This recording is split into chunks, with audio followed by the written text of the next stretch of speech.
Hey, hey.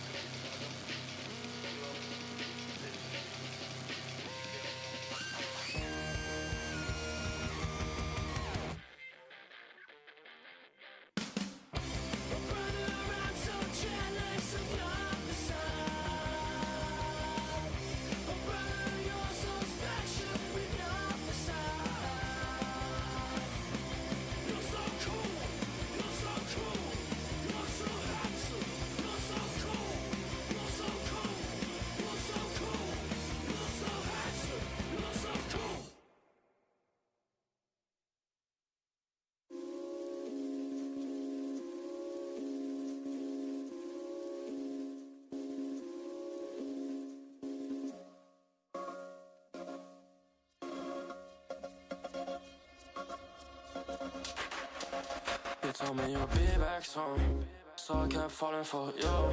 You said this love wasn't true, cause your mom was telling you. But when I see the moon, all I do is think of you. Even though we through, I still love you. It's been on my mind plenty of times. You kept falling behind, didn't wanna see me shine, and you love to find every reason why you want another guy. Think of every lie to get out of this life, just out of this place. Plenty of time to fix all mistakes for you and mine, but I was too late. Before we would shine, but I was the mate. I played the mime cause you had no faith. I run the line, but you were my brakes. I tried to fly, but you had my cape. You had me tied, had no choices to make, so I kept falling for you. You said this love wasn't true, cause your mom was telling you. But when I see the moon, all I do is think of you. Even though we through, I still love you.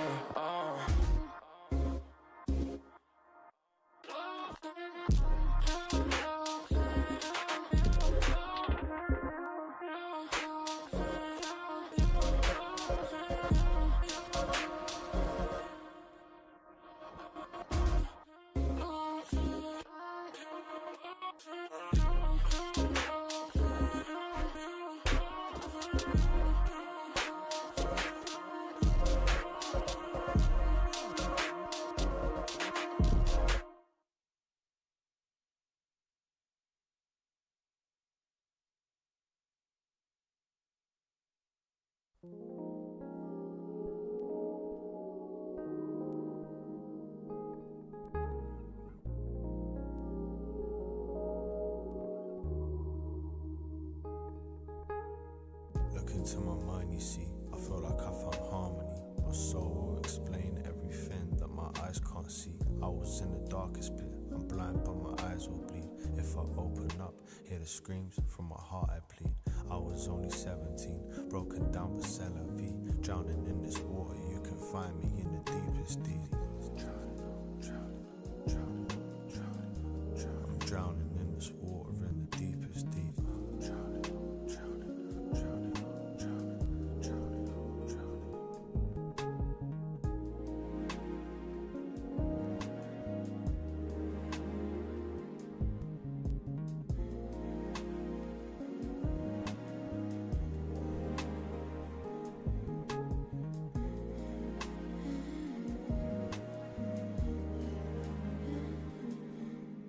I would recognize you in total darkness, while you mute in death. Strangers in a foreign land, yet our souls are forever linked. I would recognize you in another lifetime entirely, in different bodies, different times. And I would love you in all of this, until the very last star in the sky burn out into oblivion. I've been selfish, please can you forgive me? I'm living in the present, but my voice remains in history.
my dreams. That's why I talk in my sleep. But it's not what it seems. It all gets real when I stop counting sheep. I hear a voice in my ear. My eyes are wide sharp, I can see clear. Give me a couple Z's so I can disappear. I need to get me out of here. So let's talk with our feet. Stop getting high, so now I'm high when I sleep. Float away with the breeze. Waking up in the morning like I wanna go back, please. I think I found my release. Let me close my eyes again so I can find peace. I think I found my release. Let me close my eyes again so I can find peace. Let's talk with our feet. Stop getting high, now I'm in too deep. Get high when I sleep. Feel so tired, rest my eyes go weak. Get lost in a dream. Waking up like where am I? Wanna go back to where the grass is green. I wanna go back to where the grass is greener. The grass is greener on the other side. We could play games or we could let it slide. Close your eyes and wake up on the other side. We could ride the wave like we control the tide. Night time is when the time flies. I'm not surprised to have fun until the sunrise. We made it through the dark skies. I saw stars in your eyes shine bright like northern lights. Just fly like the birds and the bees. Got that bird's eye view looking over the trees. Drifting, sleep like driftwood over the sea. And just like the open ocean, I'm overly deep. Respite takes me out of the streets. I love you laying next to me under the sheets. Respite takes me out of the streets. I love you laying next to me under the sheet. Let's talk with our feet. Stop getting high, now I'm in too deep. Get high when I sleep. Feel so tired, rest my eyes go weak. Get lost in a dream. Waking up like where am I? Wanna go back to where the grass is green. I wanna go back to where the grass is greener.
Stop getting high, now I'm in too deep. I wanna sleep. Feel so tired, rest my eyes for a week. Get lost in a dream. Waking up like, where have I been? I wanna go back to where the grass is green. Wanna go back to where the grass is green now.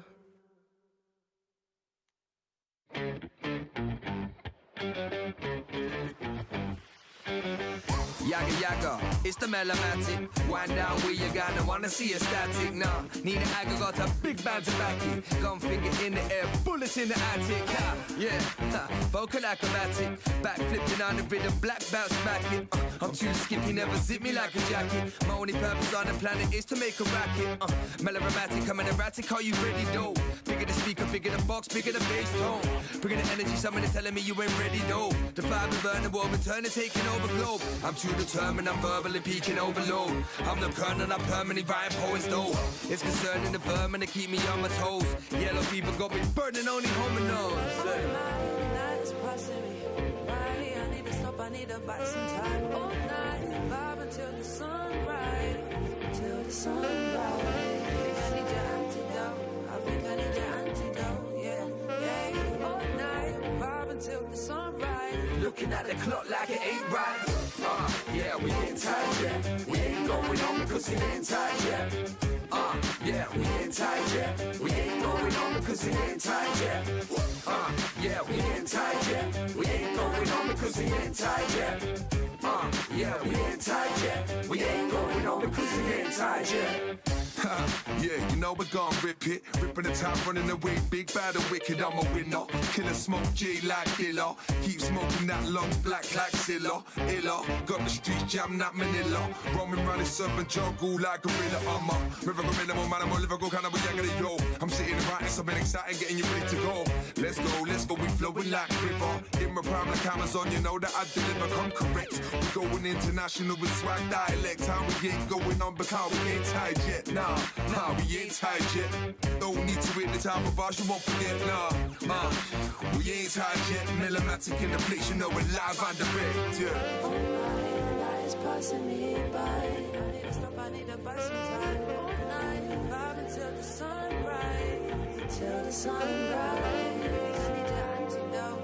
I think I need your antidote. Yeah. Hey, all night, vibe until the sunrise. Looking at the clock like it ain't right. Yeah, we ain't tired yet. We ain't going home because we ain't tired yet. Yeah, we ain't tired yet. We ain't going home because we ain't tired yet. Yeah, we ain't tired yet. We ain't going home because we ain't tired yet. Yeah, we ain't tired yet. We ain't going home because we ain't tired yet.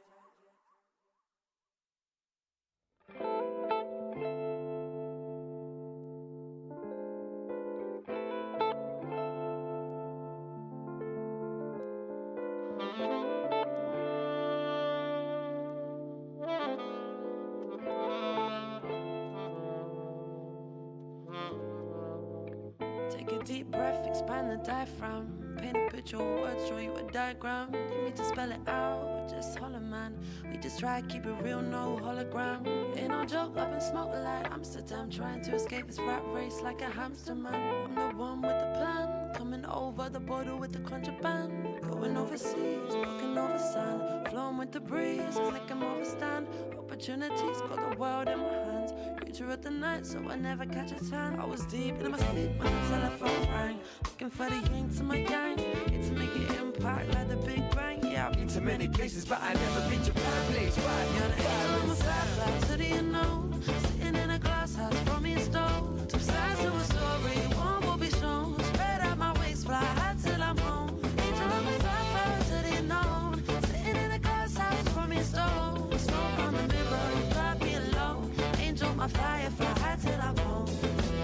My eyes are always red before the time I go to bed. Creature of the night, born and bred. I think it's time I rest my head. Close my eyes and sleep like I'm dead. Speaking in my sleep, I can't remember what I said.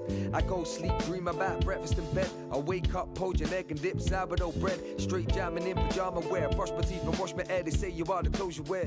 Which is fair, cause I'm as tired as my trainers are. Highly strung like guitar, slightly bizarre. Gazing at the stars, eating Arkansas in the middle of the winter while I'm looking up at Mars. Time goes fast, watching metaphors like watching time go past. What you waiting for? This moment is ours. I got vibes by the lead to more spirit and a free far. Time to kick back and smoke You're this the cigar. angel on the flat, so do you know? Sitting in a glass house, from me a stove. Two sides to a story, one will be shown. Spread out my waist, fly high till I'm home. Angel on the flat, so do you know?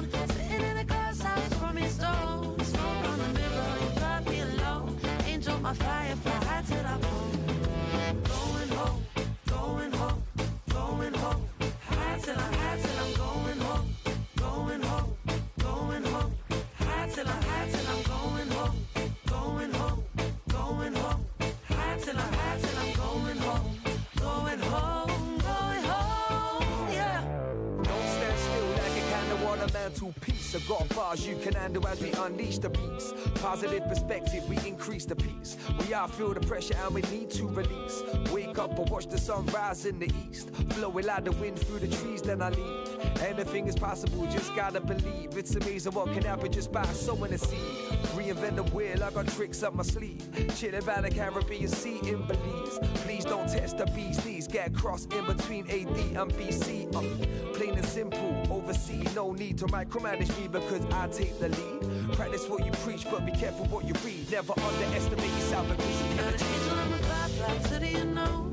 Sitting in a glass house, from me a stove. Two sides to a story, one will be shown. Spread out my waist, fly high till I'm home. Angel on the flat, so do you know? Sitting in a glass house, from me a stove. Smoke on the mirror, you drive me alone. Angel, my fire, fly high till I'm home. Going home, going home, going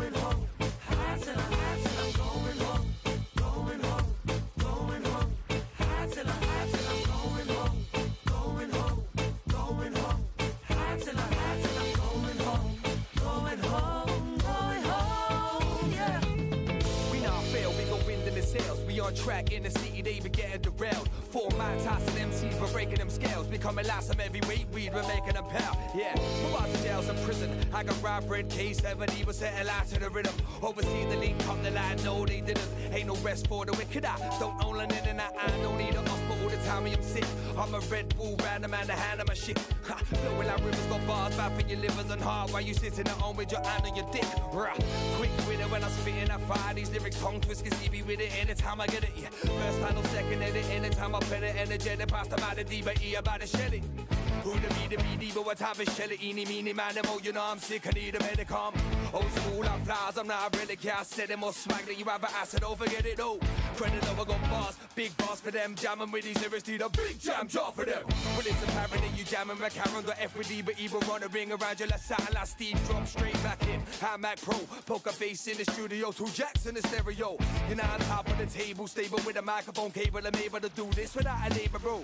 2 war, spit fire, like World War, I spit flames, and that explains why my throat's so sore. I'm antisociable, quiet, me and emotional. Never text about because I'm too damn old school release.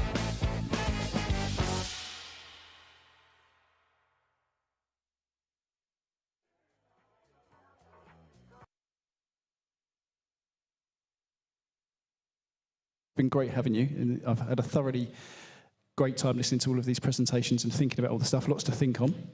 So what I'd like to do, full disclosure by the way, I've invited a bunch of panelists here and I've told them absolutely nothing about what we're going to speak about.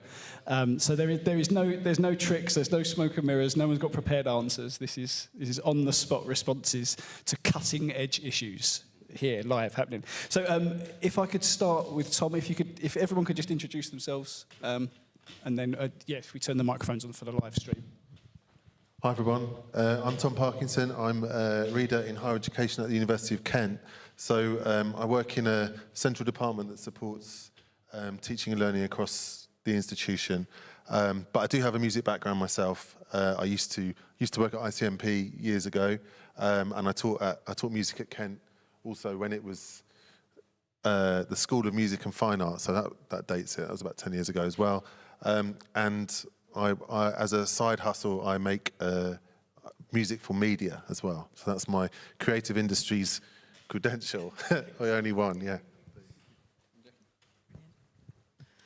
Thanks, Tom. I'm Jackie Walduck. I am an improviser, composer, and I research interaction in musical improvisation. I teach music at the Royal Academy of Music, where I work for the Open Academy department. So I work with classical musicians, we work on their improvisation skills, and then we go out onto community-based projects in various contexts where our students develop creative and sort of communication skills and an awareness of the world beyond the classical conservatoire. I'm Tony Harris. I'm principal of AD Education UK, which is the newly merged organisation that operates the SAE Institute and the Institute of Contemporary Music Performance, with campuses in London, Leamington Spa, Liverpool, Leeds from September, and Glasgow.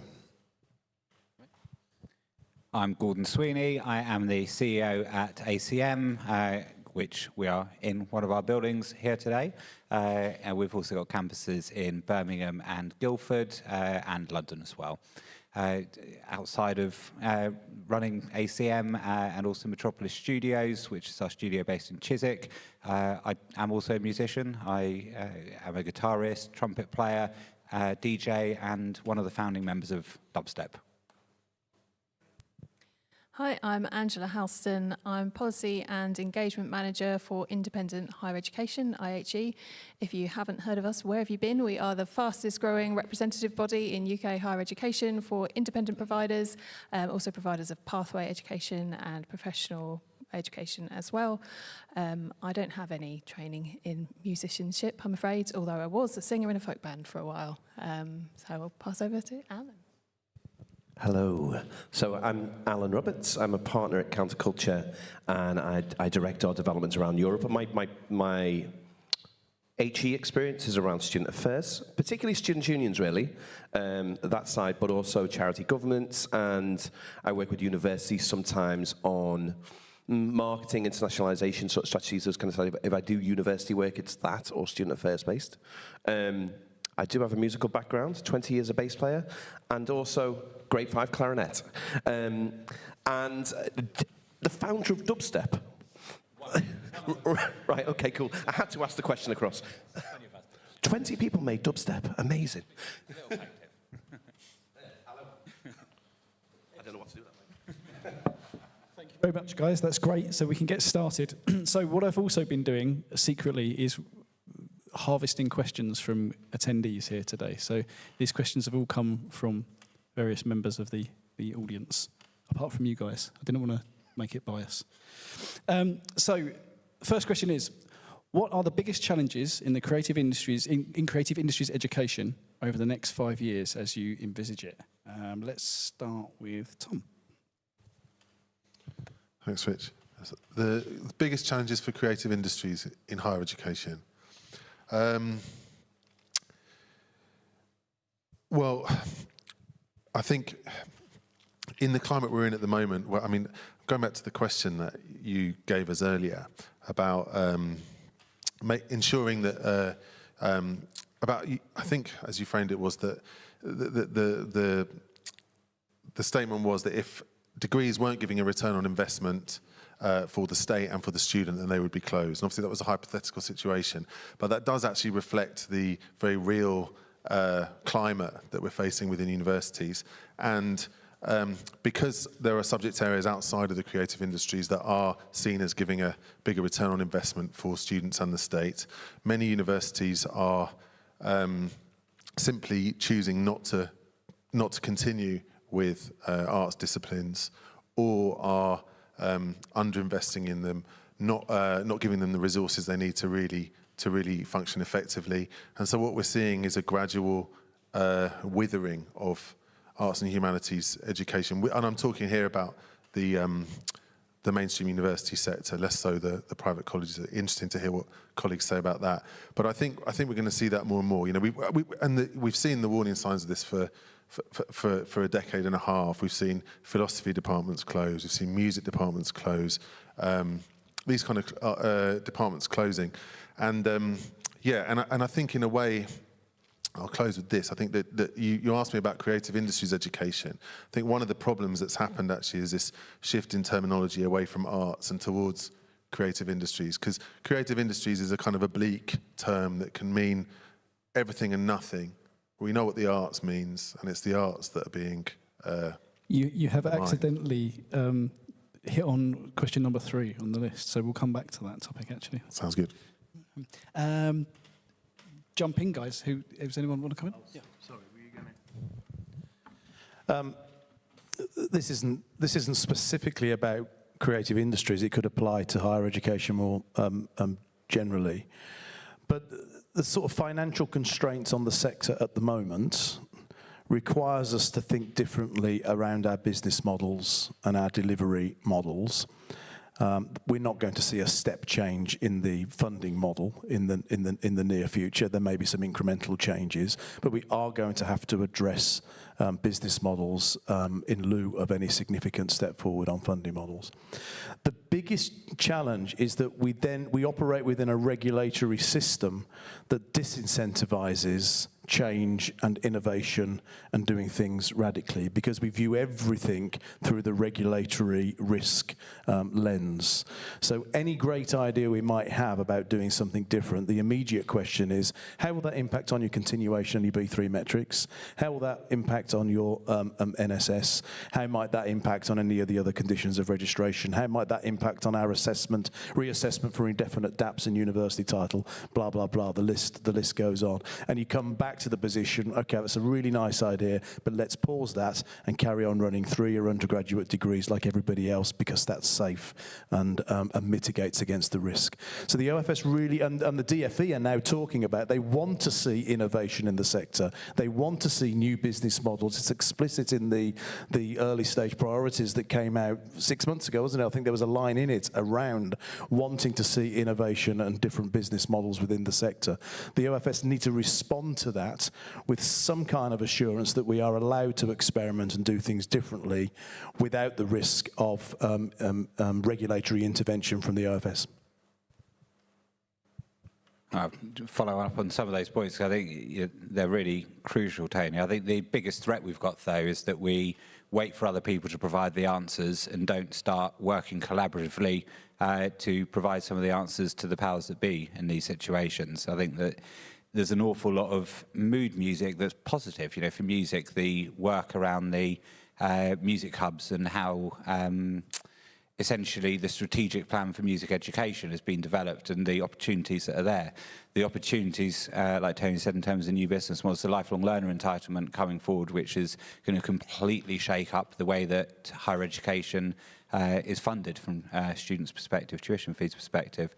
These are the things we need to really be thinking collectively and strategically about what does best look like for us, what does best look like for students, what does best look like for the sector and the creative industries, and how can we start providing some of those answers and solutions rather than waiting for people to tell us what to do.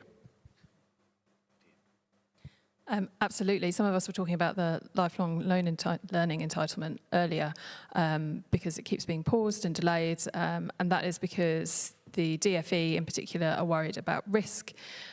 They're worried that that will be exploited and used by the wrong people for the wrong purposes. And I think that providers who already know how to innovate and operate flexibly need to show people like the DfE how it should be done properly and how you can have successful, flexible learning delivered to mature learners so that they can see the benefit of that and how it works already. So that they have the models because they exist out there.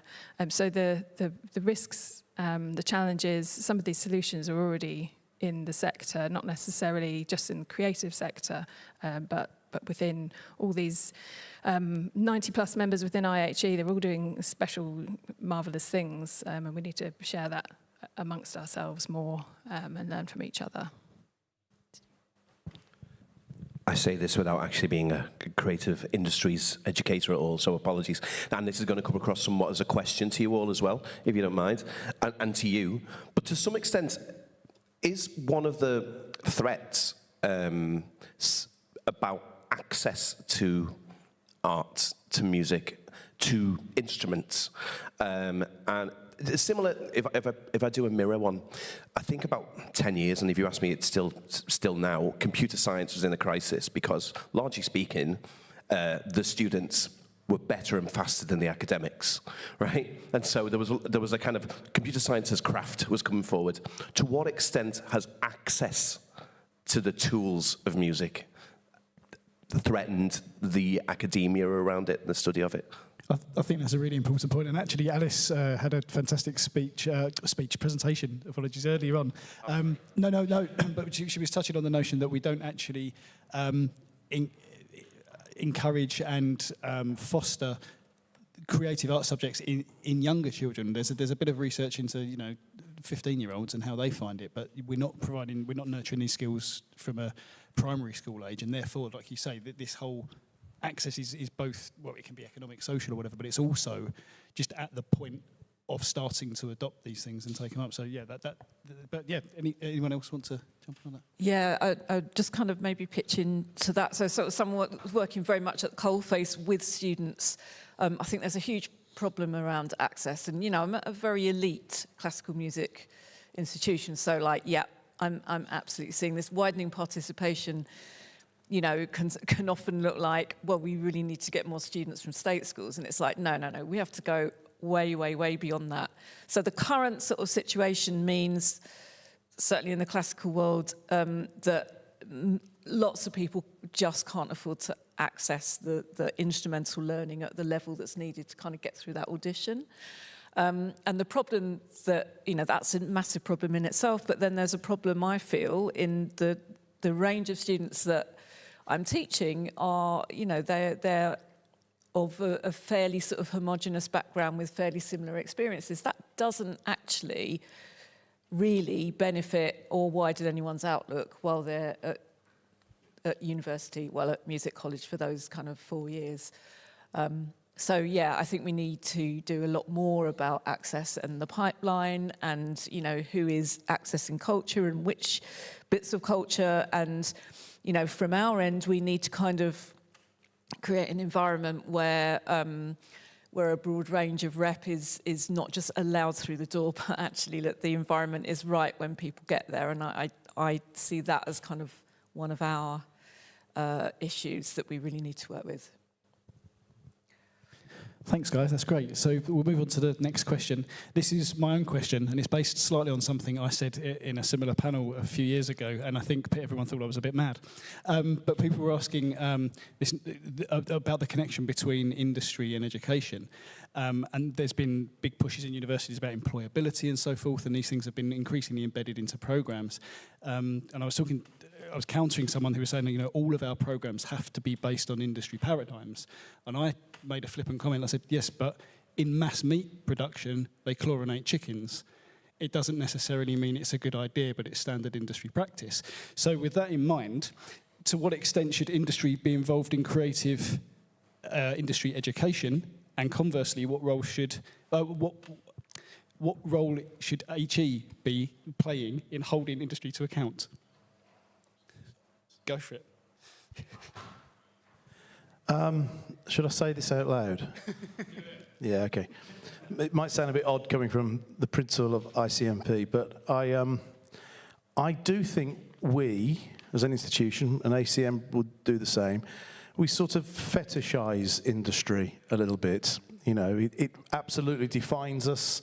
Industry ready is the sort of terminology. I can't remember what your strapline is, but it's something along those lines. We talk about our students leaving industry ready. It's it's right at the heart of everything we do, is this idea of being industry focused. And I've always thought, I know so many people, myself included, who've had long, very happy, very rewarding, very fulfilling musical lives for whom music has never been the main source of income. And there's nothing wrong with that. And in fact, as an economic model, it's quite good, isn't it? I might not have as much time to do my music, but I can shop at Waitrose. So it's... and we conflate industry with musical culture. The industry is just the industrialized, professionalized, monetized bit of a much broader culture. And you see it up and down the country in pubs every week. You see it at open mic nights. You see it in community choirs, amateur orchestras, brass bands, young bands. That's the musical culture that sits outside of the industry. And it is of huge cultural value. And I think in our institutions, we sort of, at best forget that. And at worst, we're a bit sneery about it because it's not the real industry. And I just think we need to watch that. There is a broader purpose, and we should be careful of thinking of everything through the industrial, professional, monetized lens, and not forget that what we also do is provide opportunities for people to learn the skills to have very fulfilling lives alongside other economic means. That's an important part of what we should do. And that echoes a little bit of what Tom was saying earlier in this notion of the arts versus industry, because are we essentially rejecting artistic creation at the expense of commerce? Is that something that's happening? Yeah, it is broadening what is meant by industry, and whether it's an arts and health project, professionals, and you could say amateur professional but it's such a blurred line. And actually, professionals are working across portfolio careers, and the important thing is, have you got creativity in your everyday work and doing something that you love? Not, are you doing it at this level, that level, or any other level? And are you touching people's lives with what you do as well and making an impact for them? But I think in terms of, do we fetishize industry and think industry-ready skills? Industry don't know some of the skills that they're going to need, which I think is quite a crucial point. And there's also there's a massive long legacy and history of higher education, universities, higher education providers, essentially leading the way for industry. Is an example that I use an awful lot, which is Research Institute in France, ACM, collaborated with Stanford University on a research project back in the 40s and 50s, which then eventually, this kind of blue skies research led to the formation of FM synthesis. FM synthesis, it was this kind of new algorithm for synthesis, which then Yamaha came in and created a product around it, commercialized it through the DX7 keyboard in the 1970s. That DX7 became the sound of the 1980s. Basically, every single track from the 80s used this one keyboard and sound. That's higher education essentially influencing industry. It's a slightly longer tail, but this kind of research and innovation that we do as a sector has the more than potential to lead the way and tell the industry what it needs to do. Again, not musically or creatively trained, but I have worked in industry-engaged education for an entire decade, which definitely added an extra decade to my life. And so I've seen this firsthand, and I think it's the role of the academics to call out any sort of practice where they think, well, this might be industry practice, but it's not the best way forward. And whether you're working in music or hotels like I was, you should say to the students, not this anymore, this is the way forward. So it shouldn't mirror it, it should inform it rather than... Absolutely, and it should challenge it and it should critique it, and that's where the academic underpinning comes in. Those are the skills you're building as well. So it's actually quite useful to be able to have that conversation. Yeah, I think so. Because I think, this is connected, to sort of tweak the question slightly, it's connected to what you were saying, Alan, a little earlier. I wonder how much the term industries has been injected into what would have been called the creative arts not so long ago as a kind of ruse to fool the public into thinking that it's more valid, it's got more validity in terms of economic forecast.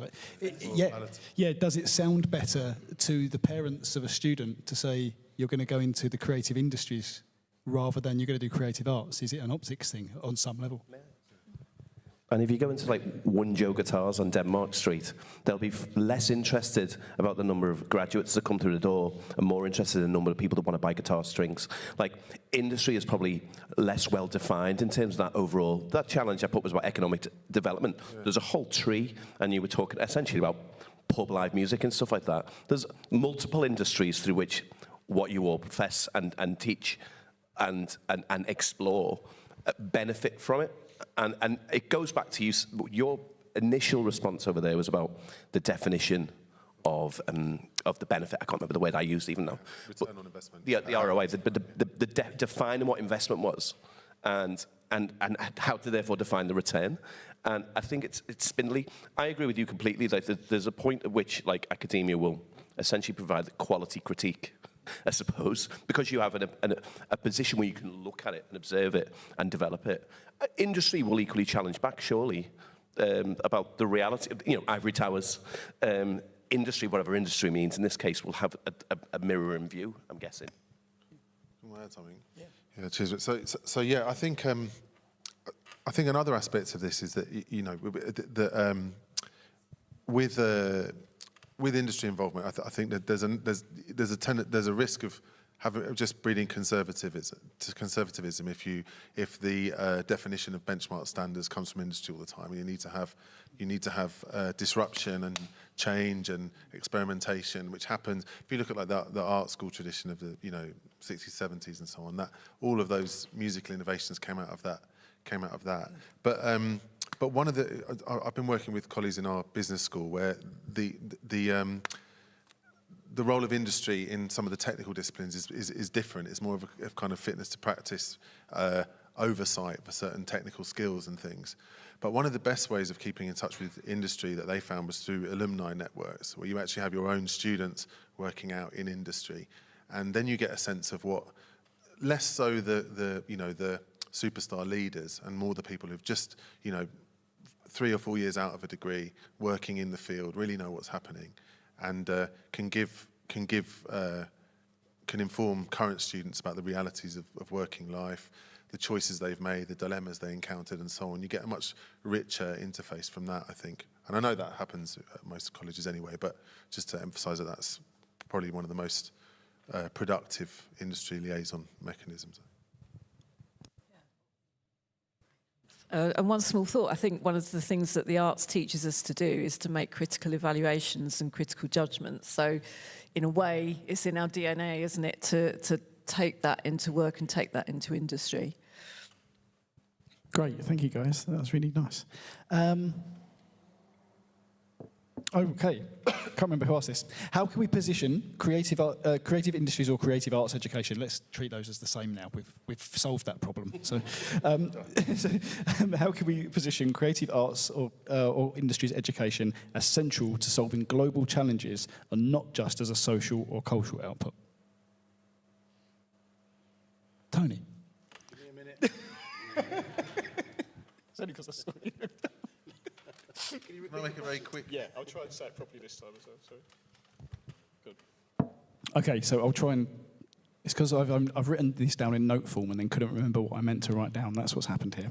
So, how can we position creative arts or industries education as central to solving global challenges and not just social or cultural output?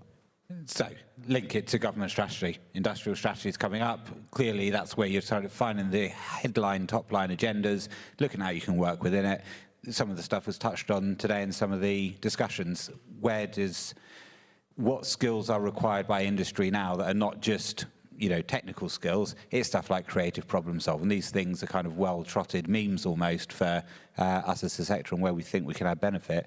But it's then looking at what the top line agenda for government is and basically helping them solve problems to show why we benefit them. And purely UK government, or would you expand that? Would you be looking at international policy? Well, you look at international policy, but I think you start at home and you solve these problems here, have case studies, and then you're showing that worldwide global impact. Right. Any other thoughts on this one? I don't know how to express the following thought in response to this. How do you define the fact that what Beyoncé says matters to billions of people, like as a cultural output? Like that in this space as something that's not just about cultural output, but cultural influence and that transcends policy. And I use poor Beyoncé as the centre because she's doing 6 nights 1 mile down from my house. Everything that's to do with that kind of sharp end of the industry is a North Star for all sorts of behaviour and all sorts of values. And I don't want to boil it up. The sociology aspect to creative industries just can't be understated, I think. All the different musical movements through history has been a part of social change to some extent or other. And I don't even know if I'm answering your question. Well, but you've only got. I know what you're saying. You've only got to look at the outrage when someone tweets something, or conversely, a new movement forms because Taylor Swift has said something, or whatever it might be. So yeah, I think.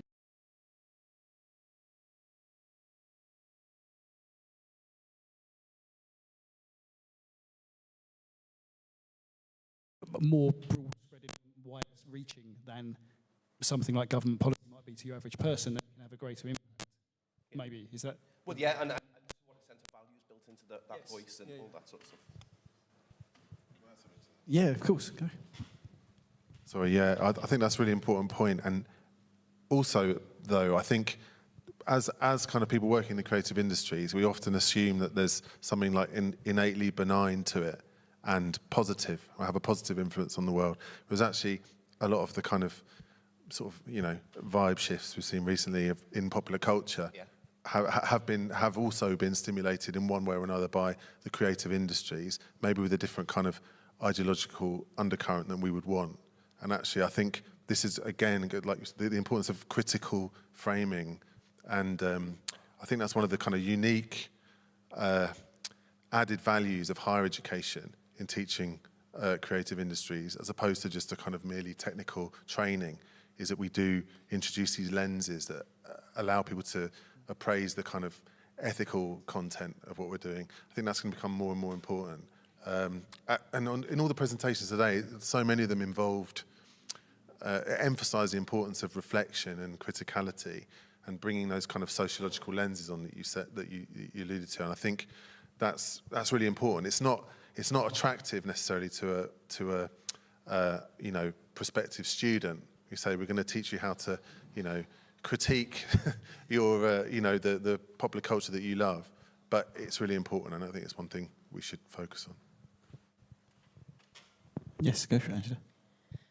I just wanted to reflect on one of the priorities for HE reform, which we're still waiting for, and that is around civil engagement. And I think that what you're all doing is going to access that portion of HE reform more easily than some other disciplines. I think it will be more easily translatable. And what we were hearing about earlier in your projects with the kind of working with homeless people and getting them involved in your collaborations with students, some of that will be translatable to those other disciplines. You'll be able to share that learning, and I think those will be sort of powerful messages that you can give to government.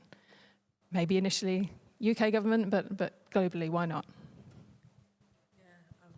I mean, on that one, I haven't solved the problem of homelessness at all, but it's like what we are doing is just trying to build in those kind of elements of empowerment that mitigate the harm that's experienced through homelessness, and it, as well as the big messaging that is going to have a really broad appeal and can be very, very strong and powerful. There's also like those kind of small acts of, you know, creativity and inclusion and, you know, with their flip sides and all of that as well.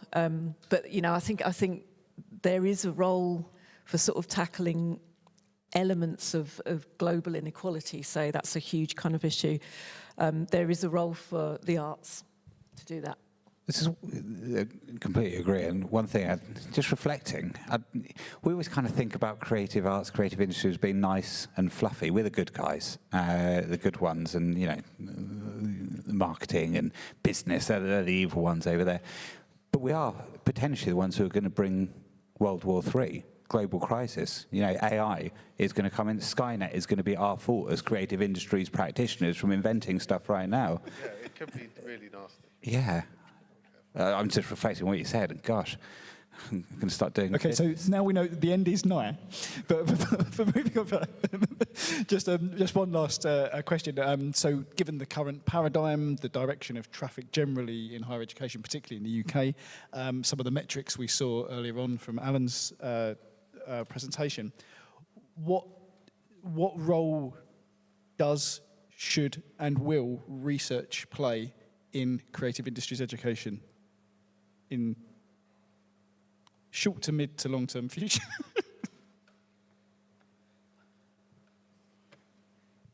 What role will research play in it? Yeah, what will it or should it play? Go for it. I've heard a few vice-chancellors say at various events when talking about the financial distress that many universities are in. I've heard a number of them say it'll be all right if we didn't do research. It's the burden of that additional 20% on top of the 80, broadly speaking, 80% that actually attracts the funding that is crippling some of the universities. Now, how true that is, I think it's a combination of factors, including many universities not moving quick enough to address business models and what was clearly coming down the tracks, and compounded, of course, by the funding model which has created this in the first place. But research is clearly, or considering the extent to which you engage in research, is clearly one solution to the problem. Now, it's not a solution that many vice-chancellors will want to bring to the top of the spike, but it is one which I think is under serious concern. Now, you know, ICMP has developed, we made a strategic decision 8-9 years ago not to gear ourselves up for the ref. Not to develop that style. Do we know where that's coming from? I thought it was me. Right. We made a strategic decision 8-9 years ago not to gear ourselves up for the ref, and what that has allowed us to do, while it has locked us out of potential research funding, what it has allowed us to do is to design a research, scholarly and professional practice agenda that meets the needs of our students, meets the needs of our staff, and is actually much more meaningful than a more traditional research environment would be for our institution. And not solely because of that, but as a result, you know, we're not experiencing the levels of financial distress that some providers are. Now, I'm not sure whether I would advocate going back to the idea of the research intensives and the teaching intensives and the polytechnic versus university. I think actually the system we have now post 92 and the more level playing field with the OFS is a good progressive model, broadly speaking. But it is a potential solution to the problem, and it's one that people are scared to even talk about.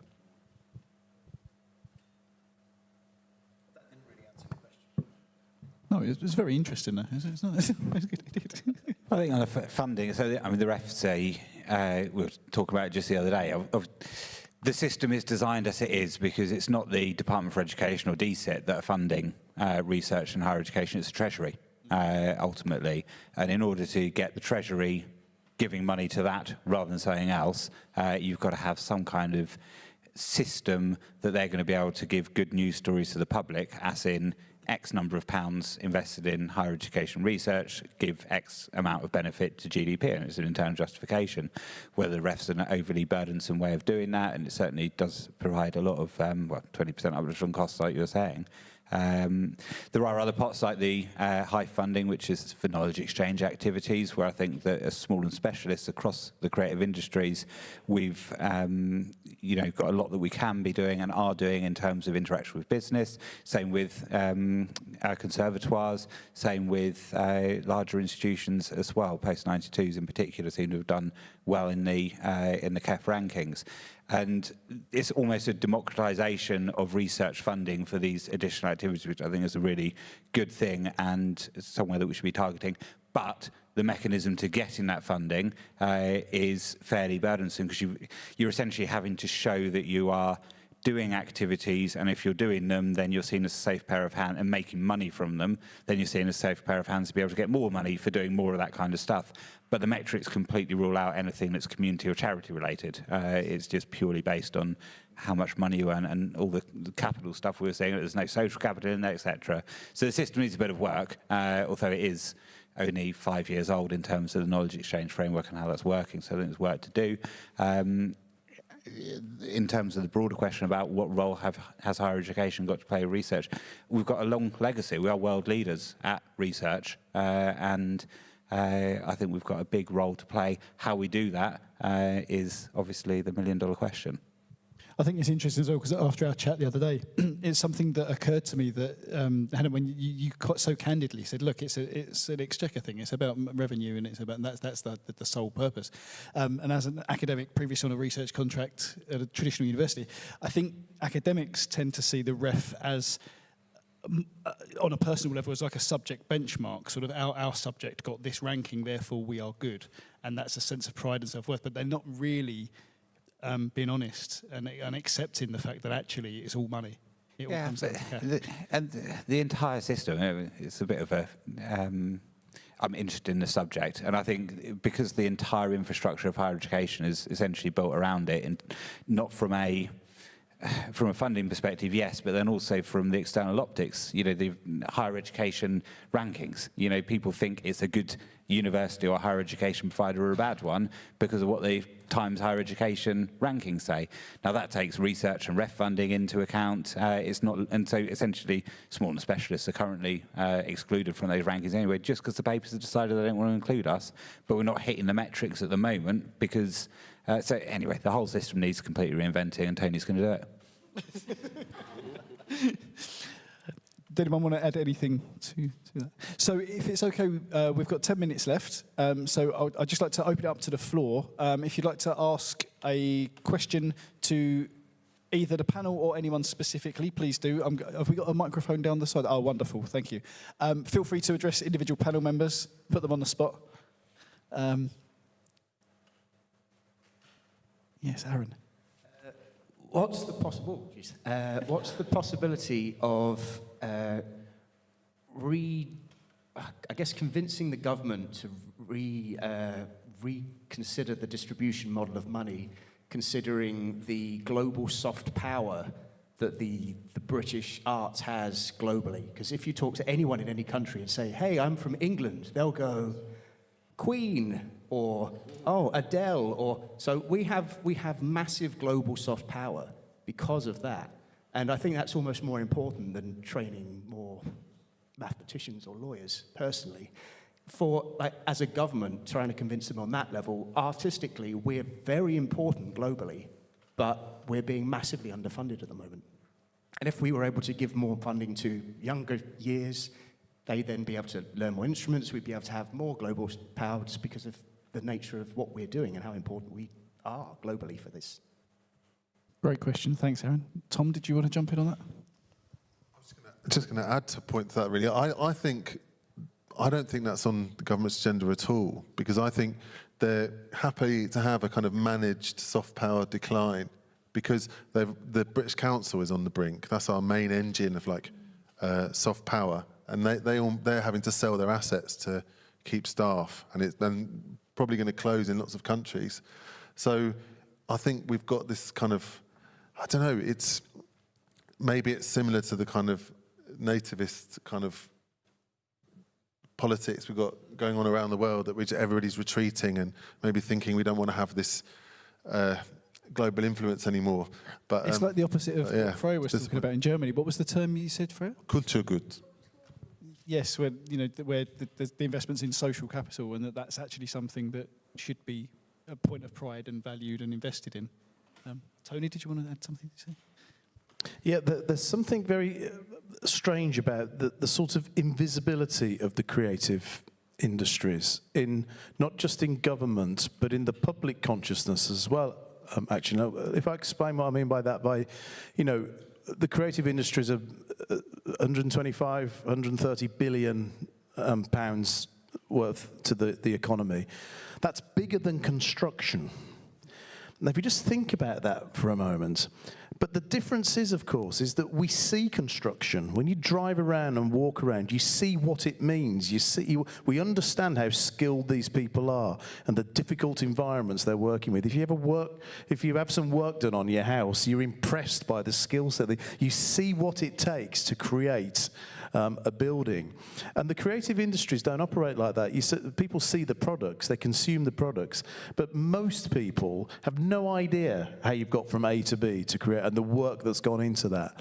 And I'm wondering if what we should be doing more is less of the banging on about the 130 billion to the economy, and finding ways to actually show what it means, the range of skills, the amount of work, the hard graft and effort, for actually on an individual level, very low pay, so people can start to understand how important it is that we're supporting that. Because I just think it's hidden. No one knows what it is.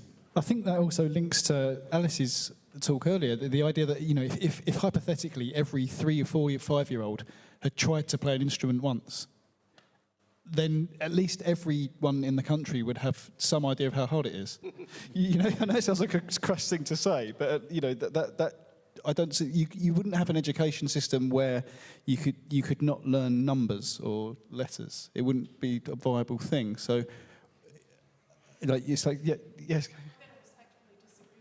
Okay. I don't know how many, on social media you see posts of dancers doing incredible things, and then people chime in and say, I did ballet when I was 6, and sort of try to put themselves on a level with other people in the thread who are having a really high-level discourse. Yes. Professional dancers. So you think the sort of Dunning-Kruger effect might be more harmful than...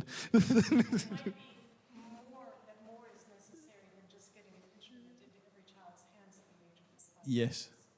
Okay, yeah, I take that, yeah.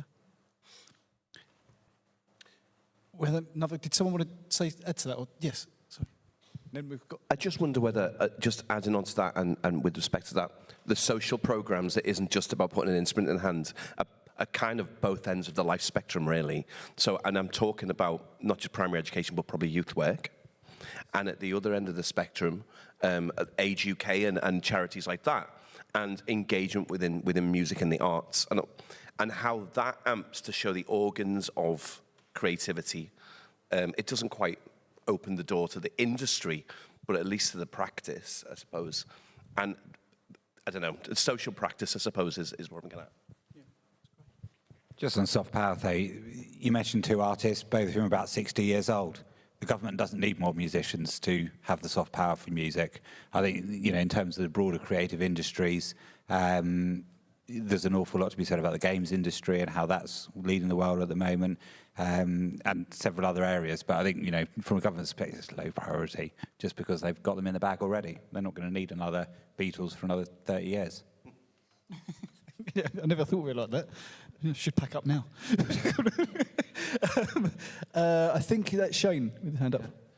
So on the Tony's point, and then I'll lead into my question, buildings are more visible.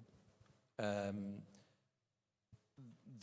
response I would have is take the arts away, and that's the way to make it noticeable. So once you step into a restaurant and there isn't any mood lighting or mood music, or once you take away you're in a Wetherspoons, aren't you? Anyway. Yeah, I mean, that was a very popular meme not so long ago, wasn't it? There was a meme that did the rounds that said, you know, if you think arts aren't valid, but, and then there was a list of things to remove. Netflix or... But, I mean, so are you saying, rather than, obviously, it would be a bit draconian to say, right, that's it, if you don't like us, we're taking the arts away, like National Arts Strike, but... Well, essentially I am. So my wife started a trade union for artists for that very reason. So we'll talk later about that. But the question is based on us. So we're in education. There's a fabulous educational philosopher called Gert Biester, and he says that education has 3 dimensions: qualification, socialization, and subjectification. The problem is we've forgotten about the other 2, and all we're obsessed with is qualification because we're driven by the global measurement industry because of economics, etc. So what are the panel doing about socialization and subjectification? So who we are as a subject, but who we are together with other subjects. Your question earlier, Rich, about what we're doing about the real problems of extinction that we're facing. And, you know, I'd love to come away from this panel moving the economic discussion out of the way for about 3 seconds to hear other dimension, get some breathing space, some oxygen for other dimensions of oxygen that we haven't really given airtime to just yet. So, sorry, Shane, what exactly is the question? What the panel doing, bringing, responding to? I mean, you're not... In terms of socialising, like... As a body, these guys aren't responsible for the world change. Yes, we are. Yes, we are. Okay, so it's a great question. I think it's the creative industries that we're teaching, sort of from a subject perspective, is a neat coat on top of what the substance is underneath that. So it's like our cloak. It's what we're sort of showing in terms of a vertical or verticals of a subject area. Now, the how we teach and what we're teaching as part of that, I think might go some way to answering your question. So at ACM we are doing, we saw the presentation on the masters earlier. We're looking at interdisciplinary subject areas and an interdisciplinary approach, essentially getting students to work in collaborative projects where they're going from being learning how to collaborate at the start of their degree all the way through to leading collaborative projects in interdisciplinary teams by the end, essentially becoming executive producers and learning those work skills in terms of collaboration, the sort of soft skills, if you like, that they're going to need for the workplace. And so we're then looking at kind of how do we get people who are experts or training to be experts within verticals, working with other experts and then getting an understanding of the other expertise, and then being able to join the dots between kind of knowing all the different things, paths, infrastructures, specialisms, and then being able to think strategically about how they can join those things together to achieve a whole greater than the sum of its parts. Did that in any way answer your question, which was far too intelligent a question for me? We'll do more of it. Essentially, my criticism behind my question, and I'm happily need to wrestle with this question as well, is, are we answering the right questions anyway? And so some of the value of what we're doing, the trouble is if we're just looking at it from the logic of economics, which is what our government is saying it is, then other discussions to have. What's the other success factors then? What should we be looking at it if it's not financial? And I'm not saying financial is the only thing. Well, I would say that actually education predates economies. Mm-hmm. So let's remember that. So it's enlightenment, it's pushing forward. Come on, you go for it. There's other discussions to have.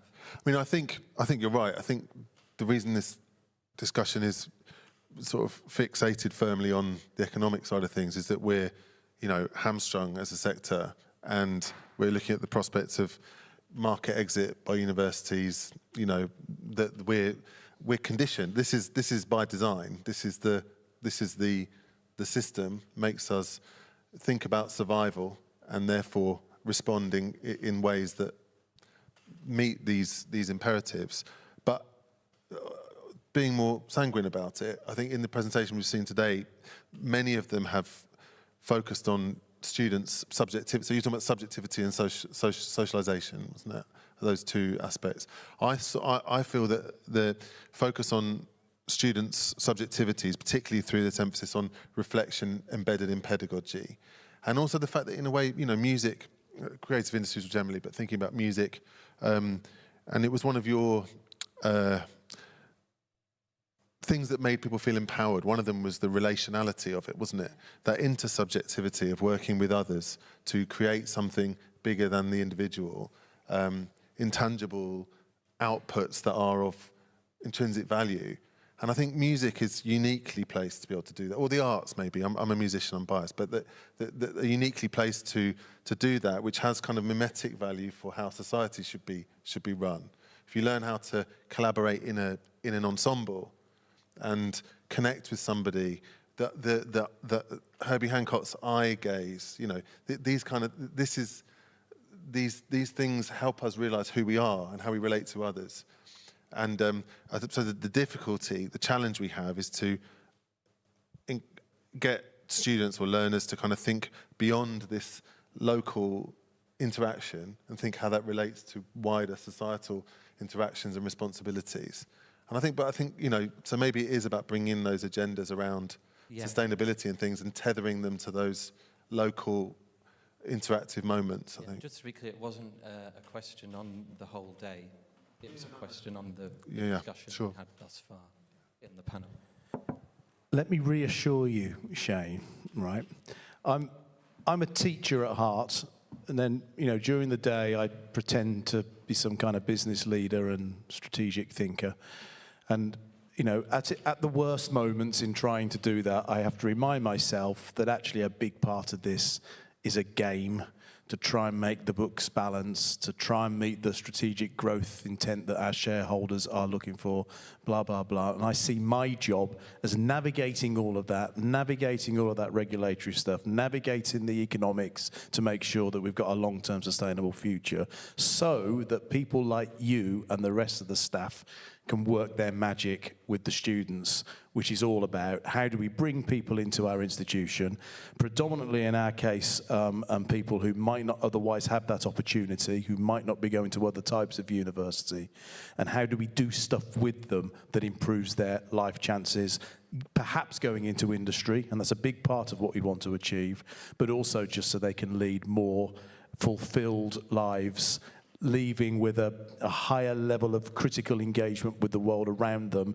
in the hope that they're going to make a change to the world. So it does come back down to what education is all about.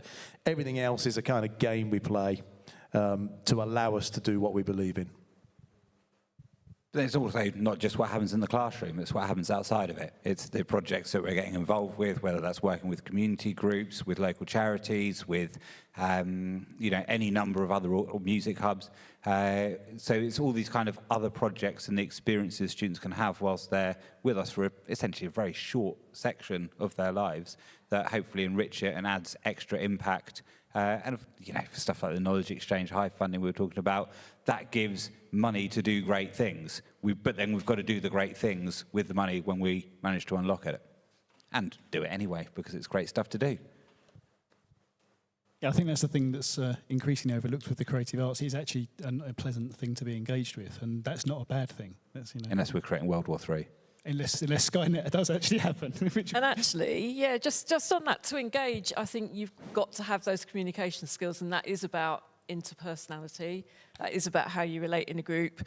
But it would make no sense at all doing kind of socially engaged work if you didn't have the artistry to bring to it, because it would just be rubbish. So there is something about who you are as an artist, and I think that maybe links to subjectivity in so many, at a very deep level, obviously. So, potentially it's there. So much of what we do is about people being in groups and listening to each other and figuring out if it works and how they want to do it better. So that's fundamentally relational work, isn't it? Yeah. This is a slightly different perspective, but I often think that the sense of mission that you try and develop in terms of social values and subjectivity and that sort of stuff that you try and bring across in your teaching is also the thing that can be manipulated most economically. You will know 101 musical venues where people do it for the love, for next to no money and possibly into debt. The Music Venues Trust exists on the predication that the whole sector is basically being smashed and there's nothing coming from the bottom up. It's all quite elitist. So I completely agree and recognise your point on not looking at the economic frame, or at least you're speaking about economics at the cost of those other factors.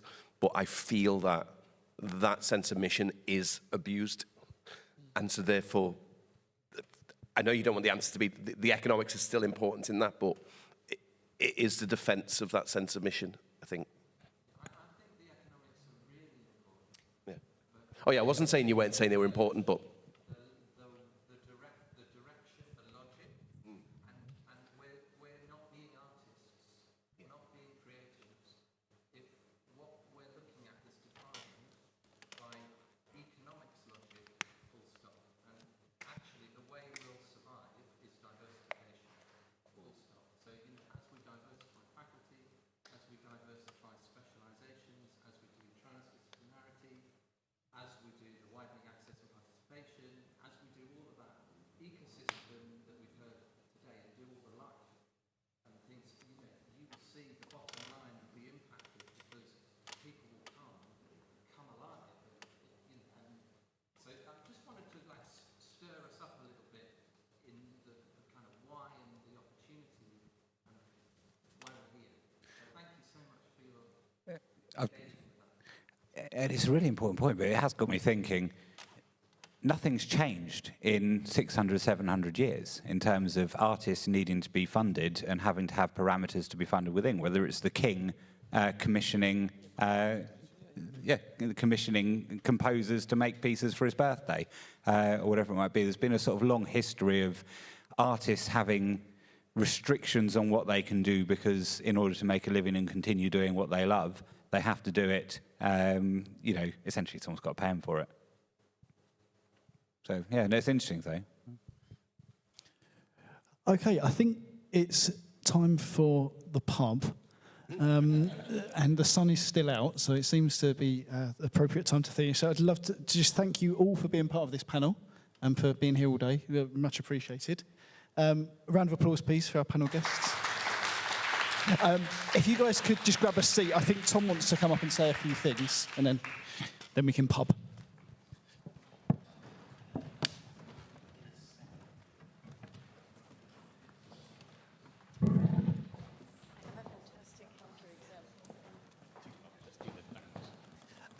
I'll be very, very quick, everyone. Huh? No, you're fine. Just to say thank you so much again for coming today. This is our third symposium here at ACM. We'll continue to do these, so please do look out for more information about what, when, where, how we'll be doing this next year. Just wanted to say a massive thank you to all the team involved today, Matt and Andy, who were involved in AV, Poppy, who has run the event incredibly well. Thank you so much, Poppy. The programme team and Georgia as well, who've supported Poppy, front of house.